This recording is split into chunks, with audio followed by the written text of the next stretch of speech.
This video is brought to you by today's sponsor, Huel. I just remember it being one of those things like it was pretty huge in WWF. Not that anybody knew, but these were going to be people because I was a big fan of the Cruiserweight division and what they were doing. And I was also a fan of obviously Shane. And although Perry says all my takes are wrong, I thought he was a great talent. So you can continue that trend if you want. You know Perry. he really likes you as well. What's that? He likes you as well, you know I that. like him. I'll tell you my. All right, we drift off for a second. One of the biggest heartwarming bonding moments I've ever had in wrestling is we were at the big event in New York, and Perry and myself found ourselves in the same car. I think going to get something to eat or just being transported somewhere around during the convention. And I remember being so nervous because Perry back in the day with Taz had in the Halliburton, huge intimidating factor. They were locker room leaders through intimidation. And I remember sitting back there and I was kind of quiet. And Perry, I just asked him how he was doing, whatever. He goes, "Brother, I can't get my 4-3 defense to work in Madden. It's really pissing me off." And I'm like, I was like, we were just like, I felt like just hugging him, but I was still really scared of him. So I just went, But then we started talking about Madden for 15 minutes, and it's like, it's awesome when those things happen. But there was a genuine excitement, and I'm sure somewhat of the knives coming out. And then, of course, I was saying, well, there's no way they're bringing Shane back. And of course, unfortunately, I was right. That was my thought at the time. This is going to be cool. I'm a huge fan of Cruiserweights. Get to see these guys work firsthand, maybe work with them.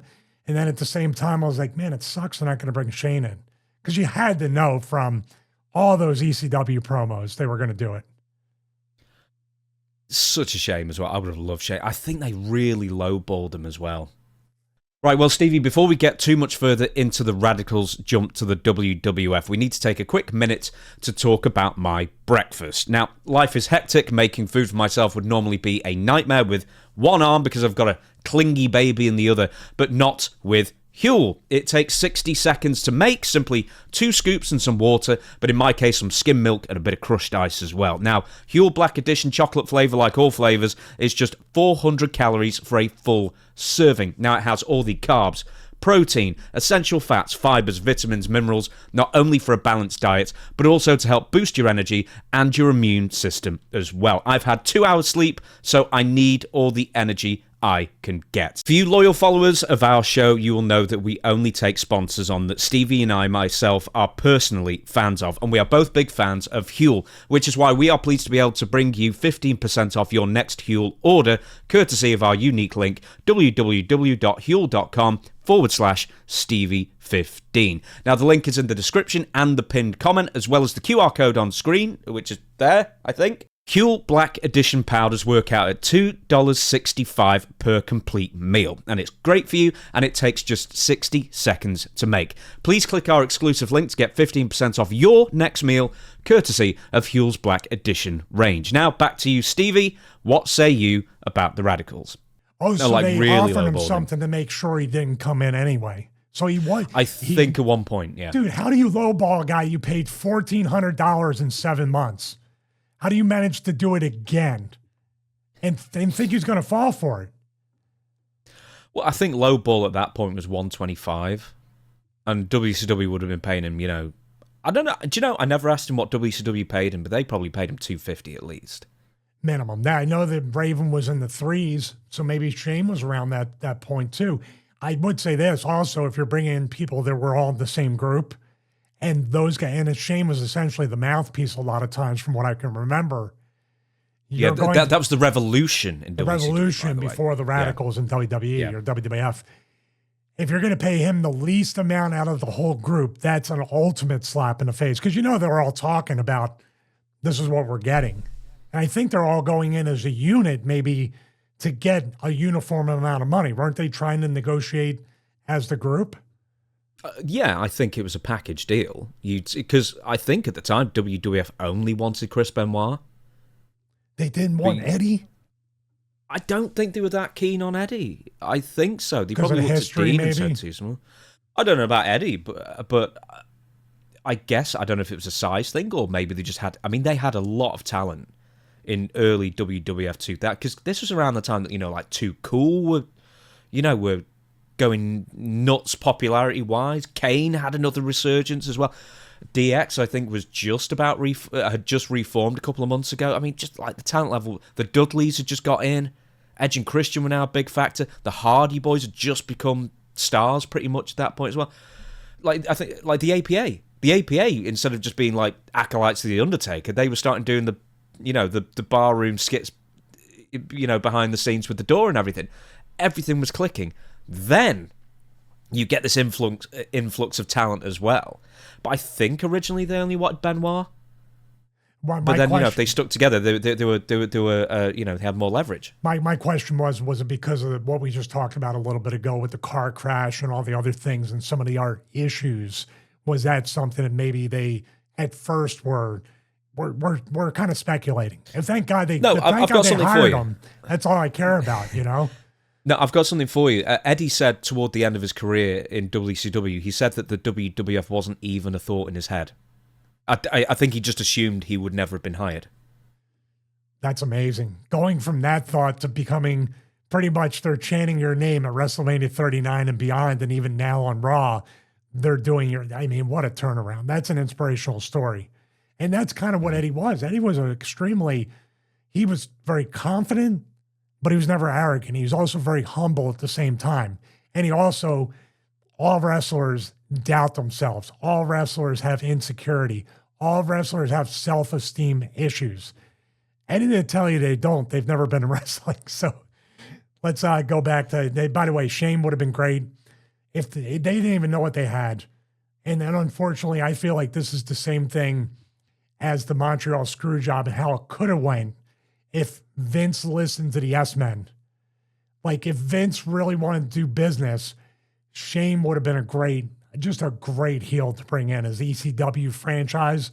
Shane Douglas would have been awesome. Yeah, well, they already had a rip-off Shane Douglas on the roster. Who was that? Triple H. He stole word for word his promos and his look at times, like within a couple of months. There's even a bit where Shane, in like the black t-shirt and the leather Harley Davidson leather backwards cap kind of thing, did a promo, and then Triple H, after he turned heel, did the exact same promo pretty much. Whatever happened Triple H to that guy? has completely ripped off Triple Shane. H guy? I heard he's in that. Triple H completely ripped off Shane. Trailer. I heard he's in a They Live trailer, heavily featured in that lately. If Chris can B-roll that in somehow, that might be a bit of a tall ask. I can't remember the exact interview. I know where Shane's was. I don't know where Triple H's was. I remember Triple H's. Yeah. It was literally the old backdrops like the 80s. It was a studio backdrop like in a locker room where he had the black leather cap on backwards with a leather jacket. Am I off with that? I think there was one in ring shortly afterwards where it was around that time where I am the gamer, and he just kept trailing off with every single word. But yeah, he's a total rip-off of Shane. Did he wear that outfit too in the Jim Ross interview when he called himself the Game? Yes. That's the one. Chris. You can get that. No, it isn't when he calls himself the Game, though. It's something else. It's something that he copies word for word practically, but we'd have to figure it out. I'd have to find never do that. Come on. I know. Shane copied it from him. He had the thought first. Do you want to tell the Radicalz story? I mean, how well do you know the story prior in WCW? I do not know. If you could tell me. I'll do the very short version. So all four of the Radicalz, plus Conan, plus Shane Douglas, they hated being in WCW. In fact, plus quite a lot of people. When it came down to being offered to leave WCW, well, there was an initial one a few months early with Raven, and they did a... I do. Now, I can speak on that. Right, okay. Let's break on that, because I want you to tell us that story now. Okay, so tell me if I'm off with the details. There's a big meeting, and Bischoff had said, for lack of a better way, paraphrasing it, if you don't like it, there's the door, you can walk out, and Raven got up and walked out. And Bischoff previous had singled Raven out to a certain degree, or he had mentioned him by name, or pointed at him, or looked at him. didn't he kind of single Scotty out and then said that thing at the end, the ultimatum, and Scotty got up and walked out? Am I off with that? Okay, Shane has said that he had a dictaphone on him at the time and he recorded the meeting. And he doesn't know where that tape is, but he said I need to remind him and I'll see if he can find it. That would be an amazing artifact. But is that what happened? If Raven was offended and insulted, Raven was already, as many of other people, were tired of it and knew they needed to get out sooner or later. And that was when Eric had that conversation, or not conversation, basically talking at everybody to say, if you don't like it, leave. And Raven got up and left the room. Yeah. And I think afterwards they may have tried to stop him from leaving. They're certainly still in contract, but no, you just said. And that's when he went back and won the tag titles with Dreamer against the Dudleys in New York. Yeah. And then he did the surprise thing. He was there for a few months, then he went to the WWF. I think I'm right in saying. Yeah, he was. But imagine that, like WWF was right around 2000, that was the mid to late 2000s. Yeah. Yeah. Because he was feuding with Lawler, I think, Raven, when he got back in he teamed with Taz. It was weird. He teamed with Taz against Lawler, remember? Oh, it's just bonkers, isn't it? Then didn't he have like a masked ninja with him? Who was like maybe Tory? Well, I will tell you this. He always wanted a ninja way back in ECW, so he was fulfilling his childhood dream of having a ninja. Man, that's like Al Snow wanted to swarm. He had all the little people, remember? All dressed as bees. Well, it's good that some people in wrestling did fulfill their dreams. Radicalz, right? Let's go back to the Radicalz. So, let's forget about Raven. What about Raven? But anyway, right. WCW, no one's happy, obviously. Benoit and co. They actually give Benoit the title. But before then, Vince Russo, who turned up in something like October, had already quit by the end of the year and said he didn't want to be in a committee with Kevin Sullivan. So Kevin Sullivan ends up being head booker. Kevin Sullivan and Chris Benoit, you might remember, had a bit of a tiff over Sullivan's wife that became Benoit's wife, Nancy.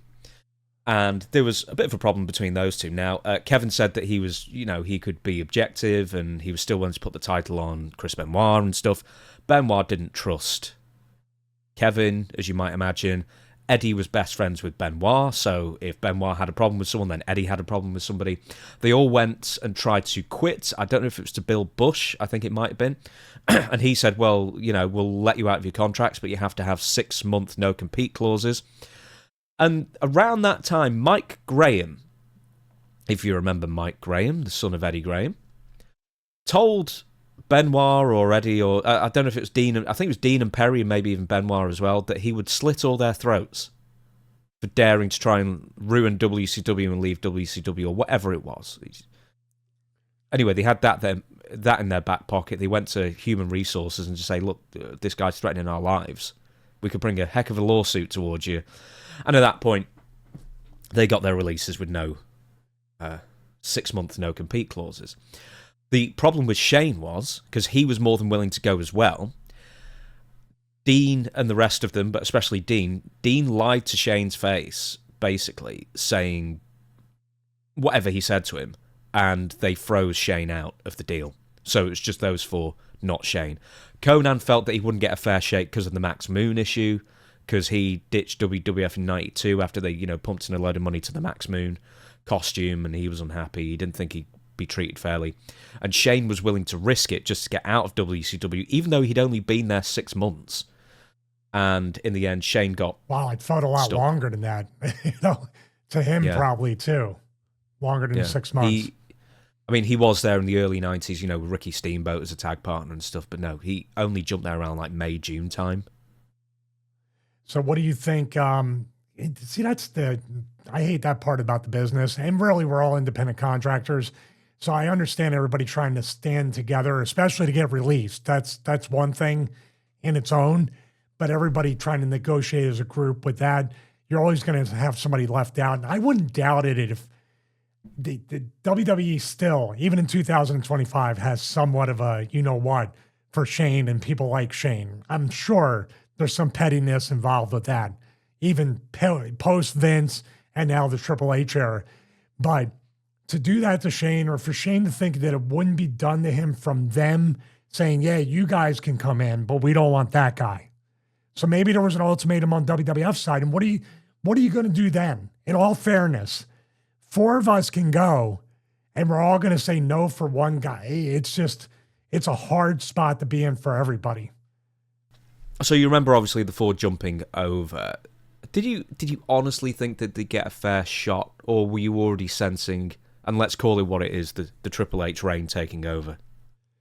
I wasn't completely smartened up to the whole Triple H thing, but I was there for the birth pangs of his singles domination. How should I say it?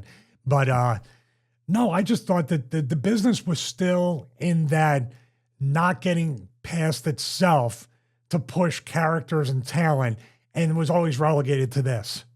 How tall are you? How big are you? The airport test by Vince McMahon. That's where I'm looking at that. As a fan, I was excited because we are going to get that cruiserweight style in WWF now. And I was really, and of course, working people. Years down the line, I would soon be regretting that I wanted to work Benoit, because I was fighting for my life out there. I was running away for real. I didn't know. I was in over my head on that. But I was very excited about that. And as a talent, you hear stories about WCW back then. And you hear about the glass ceiling. You hear about creative control. You hear about them holding talent down. Of course, everybody's making 6 figures just about on their level or more. So you can't feel sorry for them, but you can also say, you guys got to go be stars while your bodies can still hold up to the punishment. So I was excited, and also seeing Perry in a different light in WWF at the time. Now, finally kind of hopefully getting to know Eddie and Chris a little bit. Dean, once again, if Dean was around, I stayed away, because Dean was never giving me a good vibe. You know, I could have replaced Dean with Shane, and I would have been happy as anybody.